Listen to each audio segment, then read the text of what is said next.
What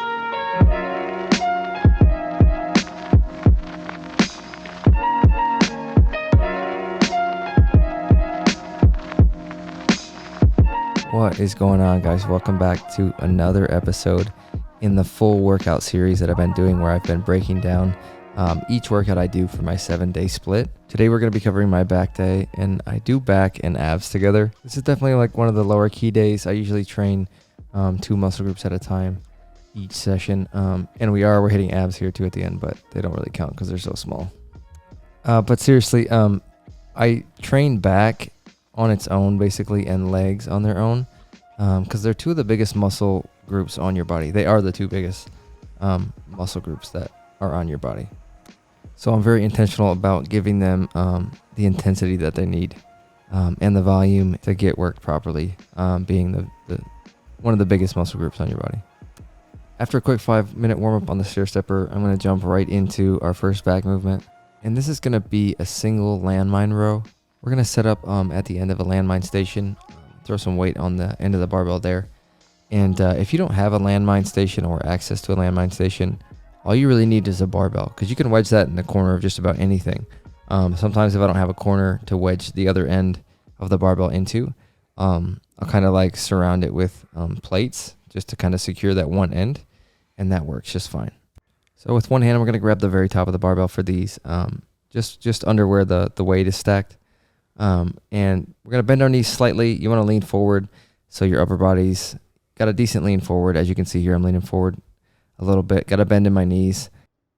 And as you pull, really think about leading with your elbow, keeping your elbow tight to your side and leading with that elbow back at about a 45-degree angle, and point that back and up towards the ceiling. As you pull, really think about pulling with your lats and activating your lats. And I'm resting my other hand, my non-working hand, on my knee here, just to give me a little bit more stability as I perform these rows. And as you let the weight come down, be sure to exaggerate rounding your shoulder forward, getting a good stretch on your back. We're going to do these for about 4 sets at 8 to 10, 8 to 12 reps each arm. From here, we're going to move on and target our upper and middle back, so our rhomboids and our rear delts. And we're going to do that with a Meadows Row. Rest in peace to John Meadows, who came up with this movement. If you don't know about John Meadows, just search him up on YouTube. So again, we're going to stick with the landmine. We're going to set up at the end of it, at the very end of it this time. And we're going to grab the very end of the barbell at the end of where the weights would go.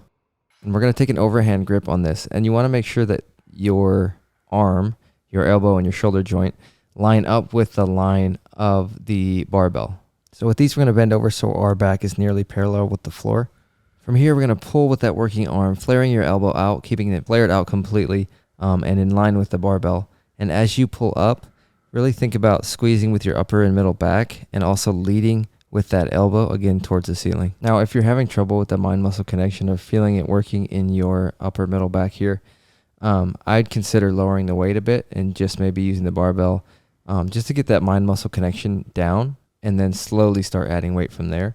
But you're really going to want to prioritize that mind-muscle connection here. Moving on, we're going to target our upper and middle lats here with a dumbbell pullover. So we're going to set up on a flat bench here with our head just barely hanging off the end of the bench. We're going to grab the dumbbell with kind of a diamond shape in our hands, and start with the dumbbell directly over your chest so it's upright. And from here, lower the dumbbell back above your head as far as you can comfortably go down. Get a good stretch on your lats there before bringing that dumbbell back up to that starting position. Now, the important thing here is to really focus on pulling that back to the starting position with your lats, because you can also engage your chest with this movement. This is where it's going to be really key, really focusing on thinking about pulling with your lats as you bring that dumbbell, like I said, back to the starting position. We're going to hit these for 4 sets at around 8 to 10 reps. Next, we're going to hit some rack pulls, which is great for just overall back development. It's really going to help with your lower back as well. So I'm set up at a rack here. You can do them inside a rack if you have the support bars that go across. Just set them up at just below knee level. And from here, we're essentially going to perform the top half of a deadlift. So from that about halfway up position or just below your knees, we're just going to stand up and really exaggerate top of a deadlift. From there, we're going to lower the weight back down slowly and under control.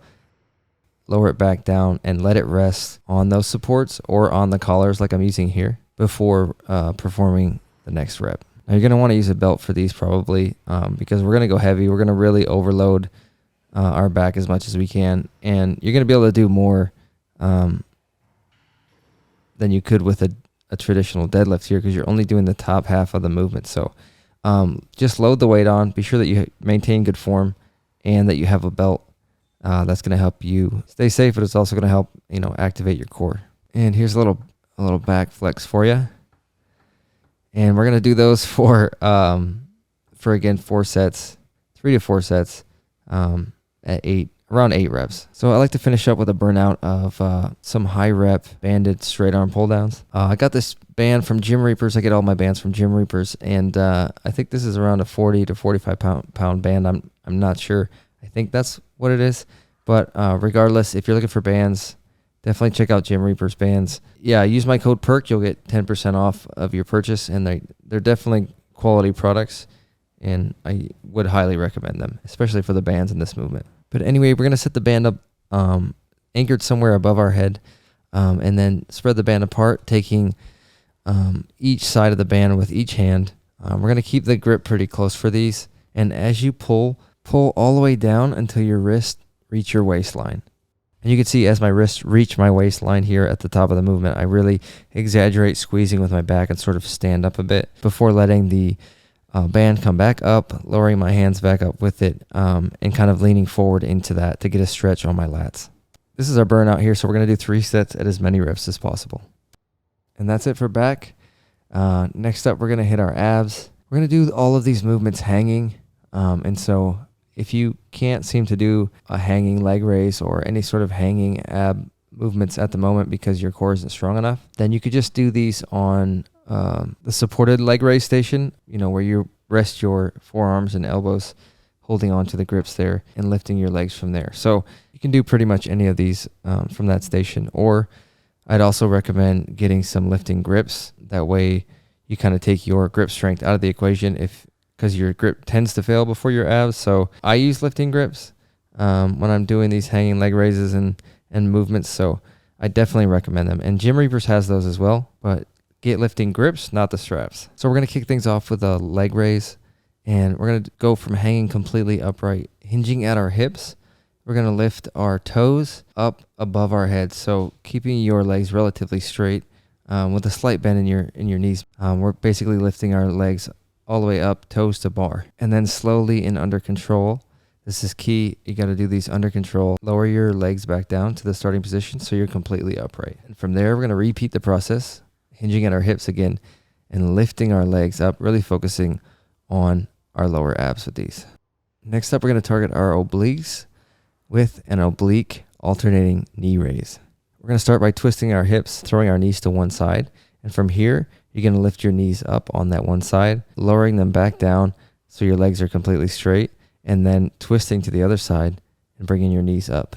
And so we're going to repeat that process, hitting each side for the same amount of reps. So hit one side, go to the next side, hit that side. That's 1 rep. And we're going to repeat that for 3 sets at 12 to 15 reps. Okay, next we're going to move on to windmills. And this is going to be the last movement for abs. Again, we're going to start this by hanging straight up and down. And from here, we're going to keep our legs together with a slight bend in our knees. And what I like to do is think about someone standing in front of me. And I like to swing my legs up and over that person's head.